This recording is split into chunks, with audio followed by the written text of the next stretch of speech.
Hello, everybody. Welcome back to our Shadow series. Um, Today I'm going to do part 5, which has several different categories to it. It's listed under the section on romantic love as shadow, and hopefully I'll be able to give you some specific examples of how that's going to work from the information that I've been reading from Robert Johnson's book. Romantic love is a perfect example of where we have lots of shadow.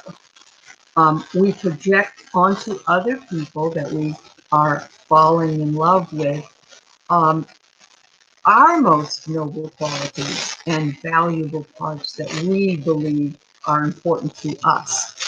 This is the way we find compatibility with these people.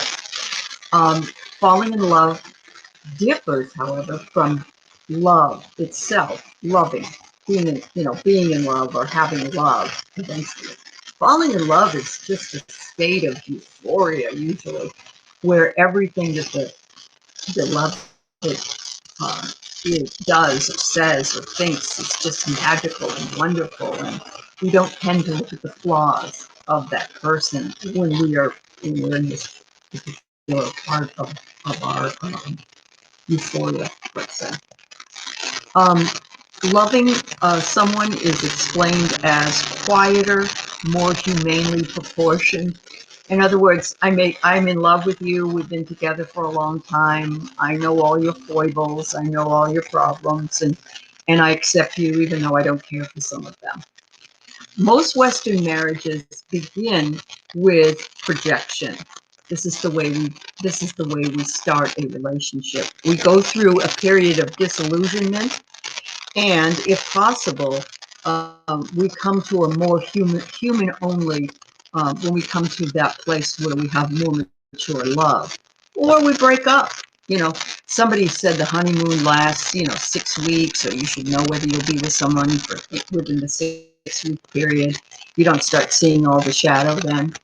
Other people, it takes a longer period of time, and a lot of people rush into or get married even before the shadow uh, is able to become more mature love. Um, and shadow is important in marriage. It can make or break your relationship. Speaking as someone who has lived through 4 marriages, um, of which 3 were no good eventually, and living almost 22 years in this one, I can look back and say, is it because I'm more mature, that I'm more able to handle what I need to handle in this relationship? Is it because I'm more conscious that there are going to be ups and downs? There's going to be more time spent with negotiating and having having conversations, working things out, that kind of thing. We must get to the point where we come to terms with things that we either find annoying or even distasteful, even intolerable, if we're going to stay with each other and to love each other and our own selves as well. This brings us great growth because, you're finally facing what it is, and you're deciding, does this person have enough redeeming qualities to stay with them despite this problem? Or, am I ready to leave this person and go out on my own and, seek to find something that's any better than what this is? Because we all have shadow, all of us. We just have perhaps different things that are shadow. So romantic love, or quote, being in love, sets us up for very great suffering, because we're giving ourselves over to somebody completely, most of us. Um, we will never know um, how we're going to find ourselves at odds with this, because we can't stand it, but we can't stop it either. In other words, maybe we don't want to fall in love again, or maybe we don't want to go through the heartbreak again. It's too painful. I have to start over. I have to do this. I have to do that. I have to go through all of this honeymoon period, whatever it is. But then there's something that compels us to want to be with another person and love that person and have a partnership with that person. And that's very, very difficult for us as well. So it's a real paradox for us. So I want to set up this whole idea of a paradox because it is what we deal with daily, really, in any kind of a relationship, even with ourselves. When we approach our shadow, we examine a powerful aspect of our personality that's universally shunned and avoided. Nobody, I mean, I had a lot of people here, which really surprised me that there was enough people that this was the topic everybody wanted to really kind of learn about, which I admire you all for. And I also wanted to learn more about it, and I wanted to work with it. But it's in most cases, it's avoided. No, I don't want to look at that side of myself, or the shadow side. If this is who you are and this is how you are, I don't want anything to do with you. We see this a lot. So just owning the fact that you are willing to embrace shadow and how that shows up in yourself and in your relationships, in your life, is a absolute beginning step in order to get this under control and for you to elevate yourself to a higher level of spirituality or holiness. So this is the realm of the paradox, and the meaning of paradox is a seemingly absurd or self-contradictory statement that we make that when investigated might be found to be true. For instance, have you ever heard anybody say, we're saving a lot of money by spending it and investing in this or buying this particular thing? We end up in the long run, we're going to save a lot of money by spending it. Have you heard this? I have. This is the beginning of the end. There's another paradox for you. We need to examine shadow, but we avoid it. There's a paradox. Why do we avoid it? It's fear, okay? Paradox is very creative. It's a powerful embracing of our reality. And that power that we take because we decide that's what we want to do, that power elevates us to the level of a holier or a happier spiritual person, okay? So every human every human experience can be expressed in paradox, according to the author. The electric plug in the wall has two prongs, access to a positive and a negative electrical charge. From this opposition becomes the usefulness of the electric current, the AC and the DC. Day is comprehensible to us in contrast to night, because we can see the difference. Masculinity has relevance only in contrast to femininity. And yet now we're seeing more of a gray area that's in between, or we are seeing an integration of those two with all of us in the ways that we live in society. Activity has meaning only in relationship to rest, because if you didn't rest, at some point your activity would be very stymied or very slow down quite a bit. Taste is a matter of contrast. Up is only possible in the presence of down. What would north be without south? Where would I be without you? Where is joy not bounded by sobriety?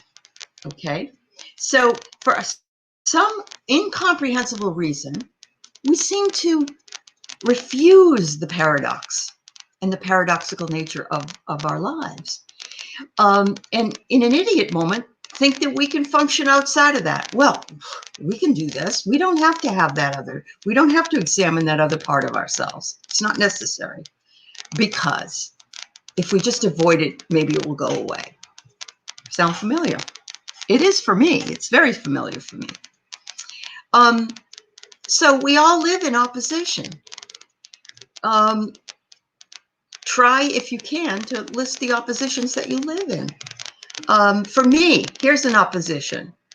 I'm an extrovert, a very big extrovert, and yet my opposition is I'm a hermit. I stay at home. I don't want to go places. I hate parties. I hate the mall. I hate all those things. And I love teaching. And I love teaching in classrooms, but right now I don't want to teach in classrooms. I want to teach online. So there's oppositions that pull at us all the time.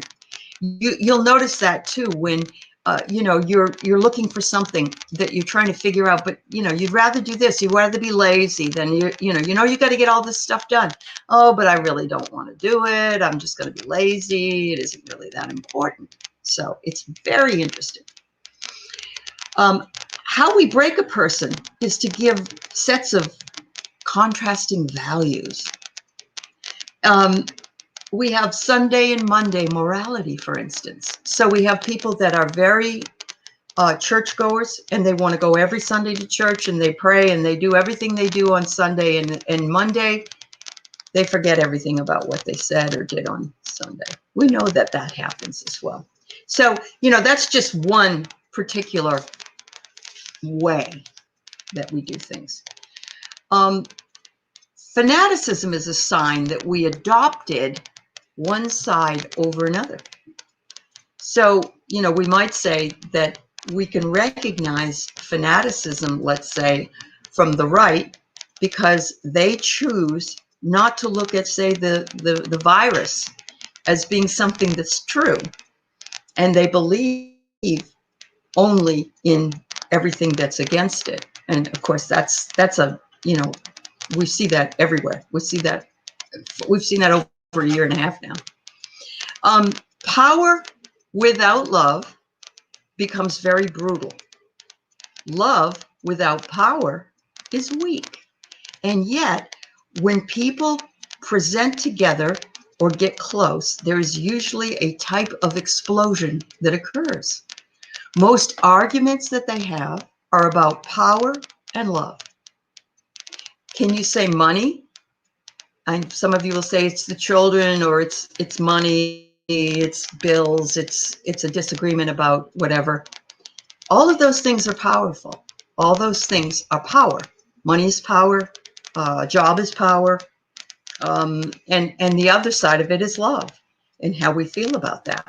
Failure invites us to break apart. We either get divorced, or we have a disunion if we're not married, or we quarrel a lot because we don't agree. We're seeking for the power that we need in order to validate.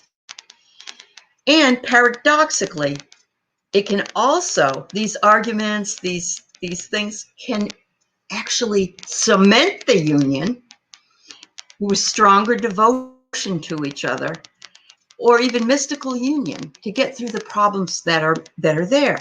I can attest completely to that. There are times when, I've gotten in an argument with my partner, and I have just thought, this person is not for me. I'm not going to stay with this, this person's irritating. They're not what they say they are. And yet we work through that irritation. We work through that issue, and we take that and we say, you know what? I didn't like that, but it really taught me a lesson. It gave me the opportunity to talk about the shadow and how we can work around the shadow and how we can help this to make it a more lively and more equal relationship. So shadow is an entry to paradox.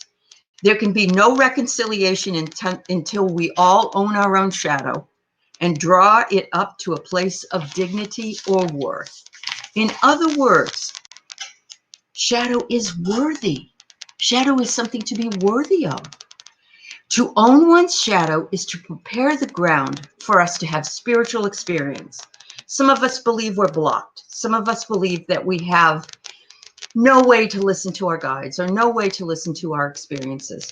The stuff of holiness is found in the most common places that we have and the common events that happen. The pearls of great price are to be found in our everyday conflicts and tensions. And that's why even I said in section or part 4, how I had that epiphany. It was a common event. It was a show, and it was just a common comment. And it made me go, oh, that's part of my shadow. I need to own it. So conflict leads to paradox, and paradox leads to revelations, understanding. It is the progression of this. We fall in love, let's say, with the wrong person who has spent time or we have spent time loafing or staying in our daydream. Neither one of those things are holy, but between them is the paradox, and that's the holy place. It's the place where you can reconcile what it is in order for movement to occur. Most people dying of a really long illness, for instance, in Tuesdays with Maury by Maury Schwartz, professor, was asked, what would be your perfect day? His perfect day was very, very simple. It wasn't his wedding day. It wasn't a big party. It wasn't, getting shit-faced or whatever. It was, he'd like to get together with the people he loved and maybe have lunch outside in nature. Most of us, when we think back to different things in our lives, recognize the idea that it was always in between the big things that meant the most. And when we actually do some of the readings from the other side, those are the things that are mentioned, because those are the things you will recognize. You may not remember some of the other things, but you remember what that person was like and how they joked, or what kind of hat they wore, or what, to give you that recognition. We usually need to meet the complexity and insurmountable things in our lives to realize it before we can move things to happen. Everybody will say, this was the crux of my awakening. And I believe we all have had them, or we've had several of them, or we're waiting for it. I don't know. We must realize it before we can move, and this takes on a kind of a religious experience, an epiphany, a spiritual awakening. We start to grow at this point. The psychologist Carl Jung said, find out what a person fears, and that is where he or she will develop next. What is it that you fear? I'm seeing a lot of people now. They fear public speaking. They're introverts. And where they need to develop is to open up a channel or do something that's makes them more outgoing. And the first thing they want to do is say, that's not me. That's not me. I'm not that way. I think that it's important. You're being asked to look at whatever it is that you fear and move into the fear and do it anyway. Heroism in our world is our ability to withstand paradox. That's what the author says. What then to do? This is when you stop asking and you stop doing and you start being. We must allow and wait for our ego for that which is greater than itself.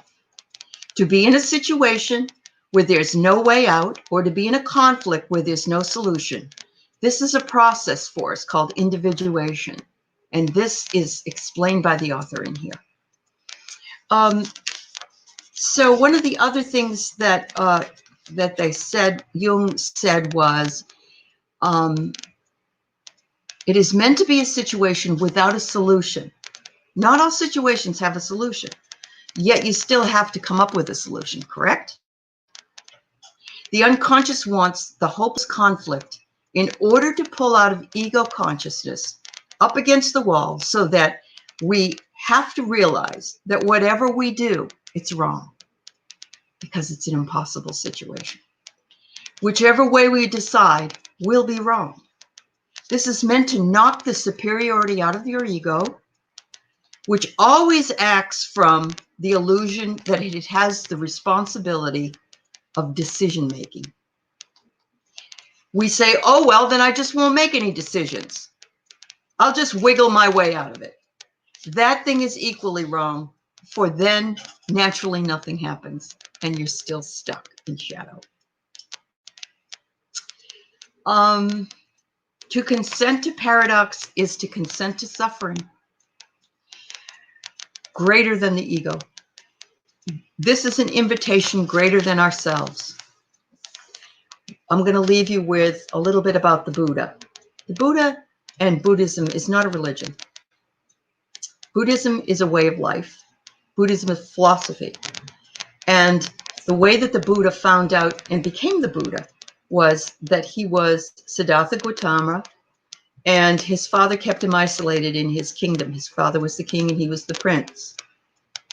And one day he wandered out of the kingdom. His father had tried to isolate him so he wouldn't see things. And he went out and he saw suffering.